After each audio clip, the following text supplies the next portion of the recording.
দর্শক বন্ধুরা, এই মুহূর্তে আমার সঙ্গে রয়েছেন আগরতলা বিধানসভা কেন্দ্রের যিনি বিধায়ক, উনি হচ্ছেন সুদীপ রায় বর্মন। ওনার নেতৃত্বে অটল বিহারী বাজপেয়ীজির একটি স্ট্যাচু বসানোর উদ্যোগ নিয়েছিলেন ওই এলাকার যারা সোশ্যাল ওয়ার্কাররা ছিলেন ওনারা। কিন্তু আজকে দেখা গেছে প্রশাসন থেকে যারা কর্মরত সেখানে শ্রমিকরা ছিলেন তাদেরকে পর্যন্ত পুলিশ এসে তুলে নিয়ে গিয়েছে। এই মুহূর্তে এলাকার বিধায়ক সুদীপ রায় বর্মনের প্রতিক্রিয়া কি রয়েছে সেটা একবার জানার চেষ্টা করছি ওনার কাছ থেকে। সুদীপ বাবু, আপনাকে স্বাগত জানাচ্ছি আমাদের মিনারে নিয়ে এনে। হ্যাঁ, নমস্কার। কি বলবেন সুদীপ বাবু, আজকে অটল বিহারী বাজপেয়ীজির মূর্তিকে আজকে বসাতে বাধা দিয়েছে প্রশাসন, দু একজন শ্রমিককে গ্রেফতারও করা হয়েছে, কি বলবেন আপনার প্রতিক্রিয়াতে? প্রতিক্রিয়াটা আমি পরে দিই। আমি ঘটনাক্রমটা না বললে মানুষ বুঝতে পারবে না।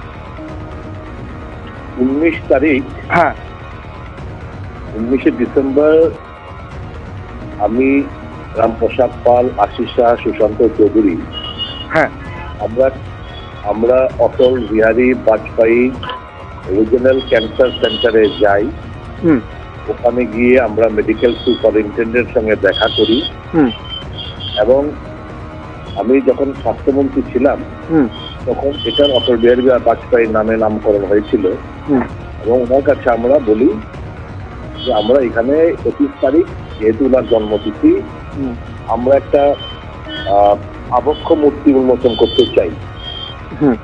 নিয়েও খুশি হয়ে আমরা ওই দিনই কথাবার্তা বলার পর কোথায় নির্মাণ করলে ভালো হবে এটা আমরা জায়গা টাকাগুলো সিলেকশন করি এবং তারপর দিন থেকে কাজ শুরু হয়। একদিন বাদে এবং আমাকে আমরা লিখিত দিয়ে দিই, আমরা তারপরের দিন আমরা লিখিত দিই। 20 তারিখ, 21 তারিখ আমাকে জানানো হয় যে আমি এটা উপরে আমরা পাঠিয়ে দিচ্ছি অ্যাডমিনিস্ট্রেটিভ অ্যাপ্রুভালের জন্য। যতক্ষণ অব্দি কাজ মোটামুটি প্রায় শেষের পথেই ছিল। তো স্ট্যাচু বসবে, আবক্ষ মূর্তিতে বেশি টাইম লাগার কথা না। কলকাতা থেকে আমরা মূর্তি নিয়ে এসেছি। তো যাই হোক, বেদিটা নির্মাণ অলমোস্ট শেষ। তো একটা চিঠি দিল যে যেহেতু অ্যাডমিনিস্ট্রেটিভ এখন আমরা পাইনি, আপনারা দয়া করে কাজটা বন্ধ রাখবেন। তো অ্যাকর্ডিংলি ঠিক আছে, আমরা তো বেদিক অ্যাডমিনিস্ট্রেটিভ অ্যাপ্রুভাল পাবো, আমরা কাজটা বন্ধ রাখি। এবং আমরা তারপরের দিন গভর্নরের কাছে যাই, 21 তারিখ। আচ্ছা, 21 তারিখ মহামান্য রাজ্যপালের কাছে গিয়ে আমরা 4 জন উনাকে ইনভাইট করি। ওনার সম্মতি অভিযান দেন। তারপর এসে আমরা ওনাকে ইনঅপারেটর হিসাবে আমরা চেয়েছি, উনি সম্মতি দিয়েছেন। তারপর এসে আমরা চিফ গেস্ট হিসাবে মাননীয় মুখ্যমন্ত্রীকে একটা চিঠি দিই।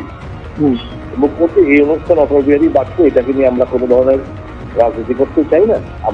আমরা খুশি হব আপনি যদি এটা মুখ্য অতিথি হিসেবে আপনি উপস্থিত থেকে এই অনুষ্ঠানটাকে আপনি সাফল্যমণ্ডিত করে তুলতে পারেন এবং আপনার চিঠি অপেক্ষায় রইলাম। হ্যাঁ, এরকম একটা চিঠি আমি 22 তারিখ ওনাকে আমরা দিই। আচ্ছা, সকালবেলা একদম সকাল 10টার মধ্যে পাঠিয়ে দিই ওনার বাড়িতে। তারপর সেদিন উনি অফিসে যান। কিছুক্ষণ পরেই গভর্নর হাউস থেকে আমাকে ফোন করেন ওনার সেক্রেটারি, দ্যাট ইজ 22 তারিখ। 22 তারিখ দুপুর আনুমানিক 3টে নাগাদ ফোন করেন যে গভর্নর সাহেব বলেছেন চিফ মিনিস্টার গেলেই যাবেন, নয়তো না।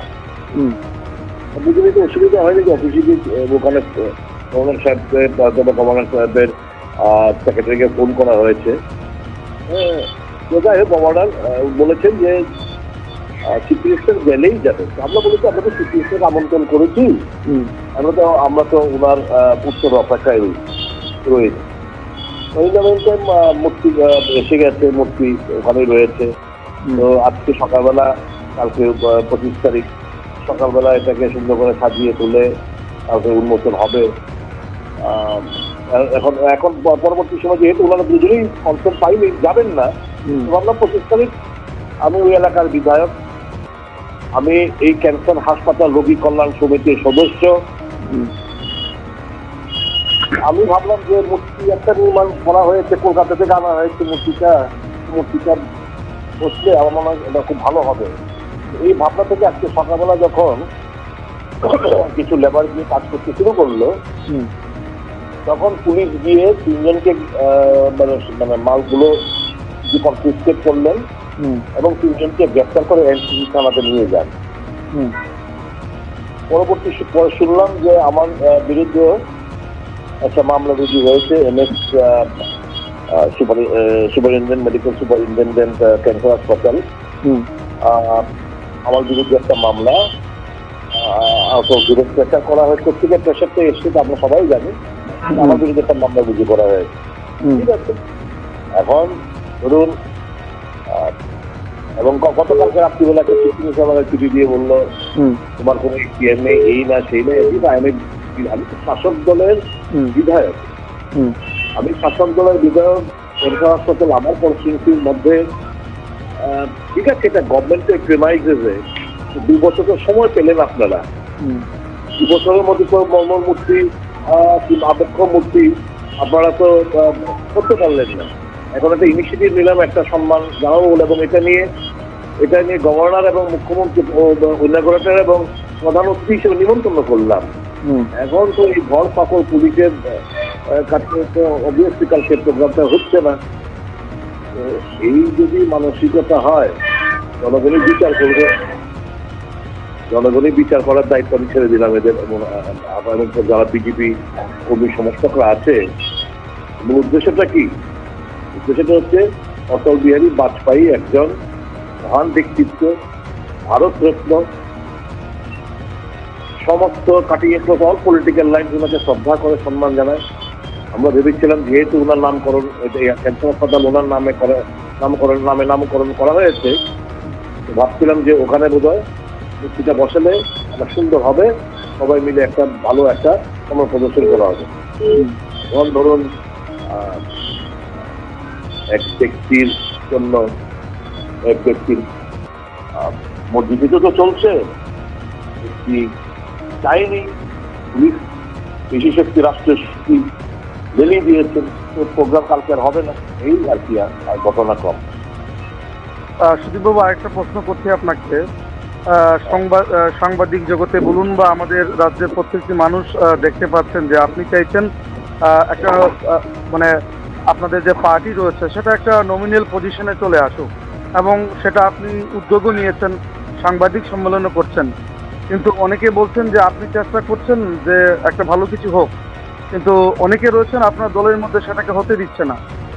এর কারণ কি দেখছেন আপনি? অহংকারের বহিঃপ্রকাশ, তার অধ্যত্ব, অহংকার, দাম্ভিকতা প্রকট, এটাই তো পরিষ্কার, এটাই তো প্রমাণিত হয়।